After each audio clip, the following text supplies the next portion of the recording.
Musa, you must obey me! I am the High Lord! Picture this. A baby floating in a basket on the most dangerous river in the world, headed straight toward the palace of the tyrant who ordered his death. The same tyrant who's slaughtering every male Hebrew child born. But instead of drowning, this baby ends up being raised in the very arms of his would-be killer. Fast forward years later, this man confronts that same tyrant, turns his staff into a serpent, splits an entire sea in half, and speaks directly to God on a mountain ablaze with divine fire.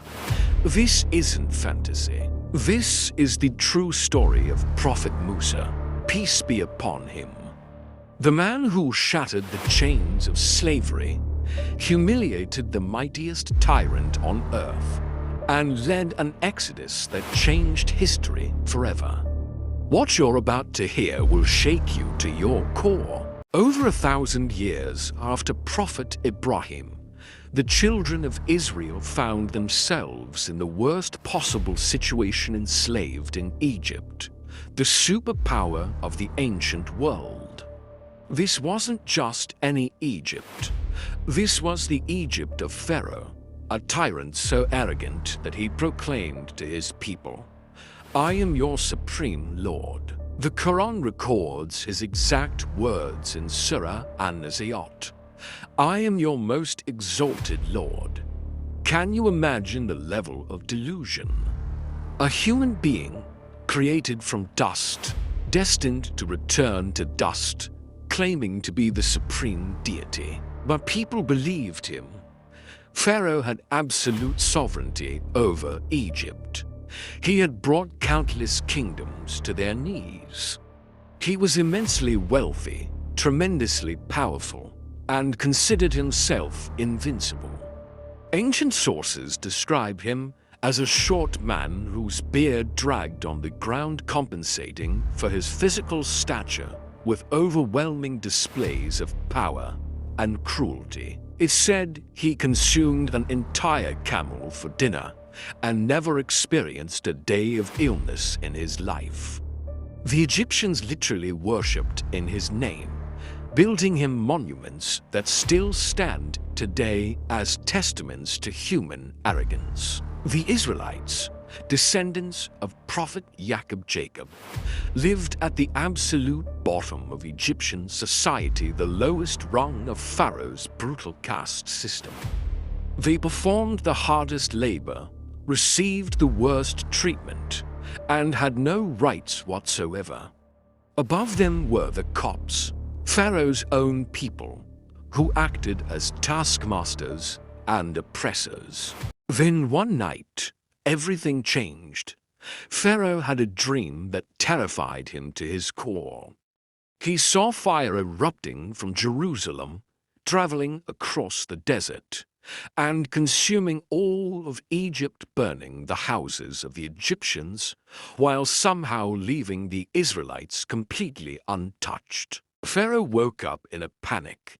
He immediately summoned his soothsayers, astrologers, and dream interpreters. Their conclusion: a child will be born among the Israelites. This child will bring about the destruction of Egypt and the end of your kingdom. Pharaoh's response was pure evil. He issued a decree: kill every male child born to the Israelites. Drown them in the Nile, slaughter them at birth. Ensure that this prophesied child never grows up to challenge his throne. The massacre began. Israelite mothers would give birth, and soldiers would rip their newborn sons from their arms and throw them into the river. The crying, the screaming, the absolute horror of it is almost unbearable to imagine. But then the Copts came to Pharaoh with a problem. If you keep killing all the Hebrew boys, we won't have anyone to do the hard labor in a generation. Pharaoh, ever the pragmatic tyrant, adjusted his decree. Kill the boys 1 year, let them live the next. Alternate the slaughter to maintain the slave population. Prophet Harun Aaron was born during a year when boys were spared. But Musa was born during a year of slaughter. Musa's mother gave birth during the most dangerous time possible. She knew that soldiers could come at any moment to take her baby and drown him. So she did something that seems absolutely insane, but was actually divinely inspired. She put her infant son in a basket and set him afloat on the very river where countless Hebrew babies had drowned. The Quran tells us in Surah Al-Qasas that Allah revealed to her, "Put him in the chest and cast it into the river." This wasn't recklessness, this was obedience to divine command, even when it made no logical sense. The basket floated down the Nile, bobbing on the current, heading straight toward Pharaoh's palace. And here's where the miracle becomes undeniable. The basket didn't drift past the palace. It didn't get caught in reeds somewhere downstream. It floated directly to where Pharaoh's wife, Asia, was walking by the river. She heard crying. She looked down and saw a baby in a basket. And Ali in his infinite wisdom placed love for this child in her heart. The Quran says in Surah Al-Qasas, verse 9, "And the wife of Pharaoh said, 'He will be a comfort to me and you. Do not kill him, perhaps he may benefit us, or we may adopt him as a son.'" Pharaoh wanted to kill the baby immediately. His instincts told him this could be dangerous. But Asia, who was a believer in secret, convinced him, "Maybe this child will be useful to us. Maybe we can adopt him. Don't kill him." And just like that, the very tyrant who ordered the death of Hebrew babies ended up raising one in his own palace. The hunter adopted his future nemesis. The oppressor became the guardian of his own destroyer. But there was a problem. Baby Musa refused to nurse from any Egyptian wet nurse. He wouldn't take milk from anyone. This alarmed Pharaoh's household. If the baby wouldn't eat, he would die. Musa's sister, who had been secretly following the basket, saw her opportunity. She approached the palace and said, "I know a family that could nurse this child for you." And just like that, baby Musa was returned to his biological mother. She got paid to nurse her own son in the safety of Pharaoh's protection. The Quran says, "So we restored him to his mother that she might be content and not grieve, and that she would know that the promise of Allah is true."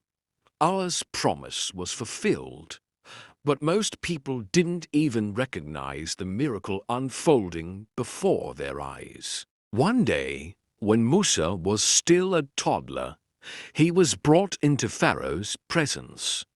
Pharaoh held the child in his arms, but little Musa reached up, grabbed Pharaoh's beard that reached to the ground, and yanked it hard. Then he slapped Pharaoh across the face. Pharaoh exploded with rage. "This is him.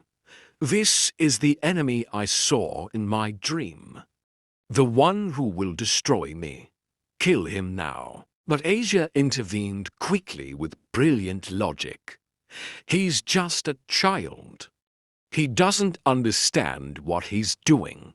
Let's test him." She proposed an experiment. They brought two plates, one filled with precious jewels and one with burning coals. If Musa reached for the jewels, it would prove he had intelligence and could be a threat. If he reached for the fire, it would prove he was just a foolish child. The plates were set before him. Baby Musa reached for the jewels, but at that exact moment, Angel Gabriel, by Allah's command, redirected his hand. Musa grabbed a burning coal and put it in his mouth. His tongue was burned, causing a speech impediment that stayed with him until he prayed at Mount Sinai years later. Pharaoh saw this and laughed. "See, he's just a stupid child," and he spared Musa's life. The angel had intervened. The future prophet was protected. The plan of Allah was moving forward. Musa grew up in Pharaoh's palace, given the finest education, the best training, everything befitting a prince of Egypt. But he never forgot who he really was. He knew he was an Israelite. He saw the suffering of his people daily. Prophet Musa is described in authentic sources as tall with reddish skin and curly hair. He was strong, physically imposing, a natural leader. He is one of the Ulul Azm, the 5 prophets of the strongest determination: Nah, Ibrahim, Musa, Isa, and Muhammad, peace be upon them all. The Torah was revealed to Musa, making it one of the 4 great revealed books sent to humanity. His mission would be to call people to worship Allah alone and to liberate the children of Israel from bondage. One day, when Musa was in his 20s, he went into the city and witnessed a scene that changed everything. An Egyptian taskmaster, one of Pharaoh's brutal enforcers, was beating an Israelite man. The Israelite, seeing Musa, cried out for help. Musa intervened. He punched the Egyptian, intending only to stop the abuse. But his strength was more than he realized. The man fell dead. Musa was horrified. The Quran records his immediate response in Surah Al-Qasas. "My Lord, indeed I have wronged myself, so forgive me." And Allah forgave him instantly, for it was an accident without malicious intent. But Musa knew he was in danger. The next day, he saw the same Israelite fighting with another Egyptian and calling for help again. Musa approached but said, "You are clearly a troublemaker." The other Egyptian, hearing this, ran to Pharaoh and reported, "Musa killed one of your men." Pharaoh's decree was immediate: execute Musa. But a believer from Pharaoh's own court rushed to warn him, "Moses, the chiefs are conspiring to kill you. Leave now." Musa fled Egypt, praying, "My Lord, save me from these wrongdoing people." Musa fled east to Midian, traveling alone across the desert. There he came upon a well where shepherds were watering their flocks, and he saw 2 women standing back, waiting. He asked why they weren't watering their animals. They replied, "We cannot water until the shepherds finish, and our father is very old." Musa, displaying the character of a prophet, watered their flocks for them. One of the women later told her father about this strong, trustworthy stranger. The father prophet Shuaib, according to most scholars, invited Musa to his home, heard his story, and offered him safety. "Do not fear. You have escaped from the wrongdoing people." Then Shuaib made an offer. "I wish to marry you to one of these 2 daughters of mine on the condition that you work for me for 8 years. If you complete 10, it will be from you as a favor." Musa accepted, married Shuaib's daughter, and spent a decade as a shepherd in Midian, a decade of preparation, reflection, and spiritual growth before his great mission would begin. After 10 years, Musa decided to return with his family. Traveling across the Sinai Desert toward Egypt, he saw something impossible on the holy mountain, a fire burning in a bush. But the bush wasn't being consumed. As he approached, he heard a voice, the voice of Allah himself. "O Musa, indeed I am Allah, Lord of all the worlds." Can you imagine direct communication with the creator of the universe? Musa was chosen for divine speech, earning him the title Kalamullah, the one who spoke to Allah. Allah commanded, "Now throw down your staff." Musa threw it, and it transformed into a massive serpent, slithering across the ground. Musa ran in terror. But Allah called him back. "Do not fear. You are safe. Now put your hand into your cloak."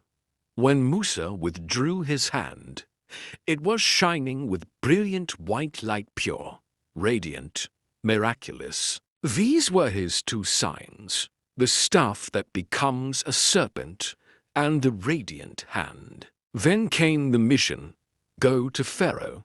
Indeed, he has transgressed. Musa said, "My Lord, I killed a man among them, and I fear they will kill me. And my brother Harun is more eloquent than I sent him with me as a helper to confirm my words, for I fear they will deny me." Allah responded, "We will strengthen you through your brother and grant you both authority, so they cannot harm you. With our signs, you and those who follow you will prevail." The Quran emphasizes that while delivering this message, Musa and Harun should speak to him with gentle words, that perhaps he may be reminded or fear. When they delivered Allah's message, Pharaoh responded with mockery, "Did we not raise you among us as a child? You lived with us for years, and then you committed that crime, killing one of my people. You are ungrateful." Musa replied calmly, "I did that when I was misguided. I fled from you in fear. Then my Lord granted me wisdom and made me a messenger." The confrontation escalated. Pharaoh demanded, "And who is this Lord of the worlds you speak of?" Musa answered, "The Lord of the heavens and earth and everything between them." Pharaoh, dripping with sarcasm, turned to his court. "Do you hear this?" Then to Musa, "If you worship any god other than me, I will imprison you." Musa responded, "Even if I bring you clear proof? Bring it then, if you're truthful." Pharaoh sneered. Musa threw down his staff. It became a massive serpent. The court gasped. Then he drew his hand from his cloak, and it shone with blinding white light. Pharaoh, shaken but defiant, turned to his advisors. "This is just a skilled magician trying to drive you from your land. What do you suggest we do?" The battle lines were drawn. The confrontation between truth and tyranny had begun. This is just the beginning of Musa's story: the liberation, the plagues, the splitting of the sea, and the giving of the Torah await. But already we see the pattern. Allah protects his messengers, fulfills his promises, and brings down tyrants, no matter how powerful they seem. If this story moved you, subscribe now, because every single day we share another powerful reminder that will strengthen your faith and bring you closer to Allah. Don't miss tomorrow's story. Hit that button, and let's continue this journey together, inshallah. May Allah grant us the courage of Musa, the faith of Asia, and the wisdom to recognize truth when it confronts falsehood.